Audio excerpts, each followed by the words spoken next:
জান্নাতের প্রতিটি পাতা যেন দোয়ার শব্দে কাঁপছে, প্রতিটি নদী যেন প্রশান্তির ফিসফিস। হে আদম, তুমি বসবাস করো জান্নাতে। আদম বিস্ময়ে দেখেন আকাশচুম্বী গাছ, দুধ, মধু ও পানির ঝর্ণা, ফল ভর্তি বৃক্ষ, নরম বিছানা, অজস্র নিয়ামত, সবই তার জন্য।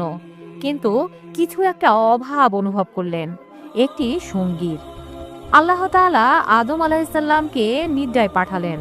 ঘুম ভাঙার পর দেখলেন তার পাশে একজন নারী। আল্লাহ তাআলা তারই এক পাঁজর থেকে সৃষ্টি করেছেন যাকে। আদম আলাইহিসসালাম জিজ্ঞাসা করলেন, তুমি কে? তিনি বললেন, আমি হাওয়া, আপনার সঙ্গী হিসেবে সৃষ্টি করেছেন। তাদের জীবনের প্রথম প্রেম, প্রথম বন্ধন জন্ম নেয় সেই পবিত্র জান্নাতে।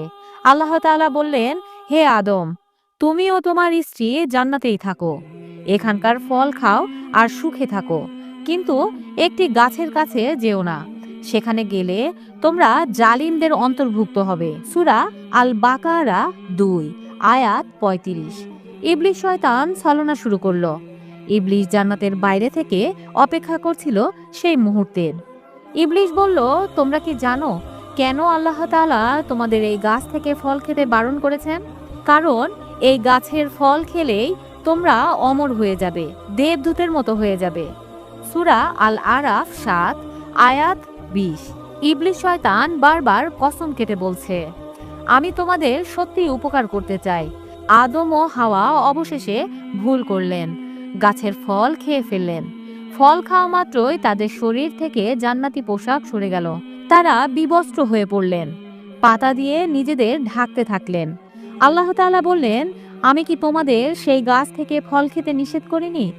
তারা দুজনে কাঁদতে কাঁদতে বললেন, হে আমাদের রব, আমরা নিজেদের উপর জুলুম করেছি, আপনি যদি ক্ষমা না করেন আমরা ধ্বংস হয়ে যাব। সূরা আরাফ 7 আয়াত 23। আল্লাহ তাআলা বলেন, নেমে যাও পৃথিবীতে, নেমে যাও তোমরা পৃথিবীতে, একে অপরের শত্রু হয়ে। কিন্তু শুনে রাখো, আমি হিদায়াত পাঠাবো, যে অনুসরণ করবে সে পথ হারাবে না। সূরা তাহা 20 আয়াত 123। প্রিয় বন্ধুরা, জান্নাতের এক গাছ ছিল পরীক্ষার প্রতীক। আমাদের পিতামাতা আদম ও হাওয়া আলাইহিসসালাম ভুল করেছিলেন, কিন্তু সাথে সাথে ফিরে এসেছিলেন আল্লাহর দিকে। আপনার জীবনেও অনেক নিষেধ থাকবে, অনেক গাছ থাকবে যেটি ছুঁতে নিষেধ। প্রশ্ন হচ্ছে, আপনি কি আদেশ মানবেন, না শয়তানের ফিসফিসে হারিয়ে যাবেন? পরবর্তীতে আদম আলাইহিসসালামকে পাহাড়ে ও হাওয়া আলাইহিসসালামকে মরুভূমিতে নামিয়ে দেওয়া হয়। কেউ কাউকে পাচ্ছেন না। আদম কান্নায় ভেঙে পড়েন, ইয়া আল্লাহ, আমি ভুল করেছি, আমাকে মাফ করে দিন।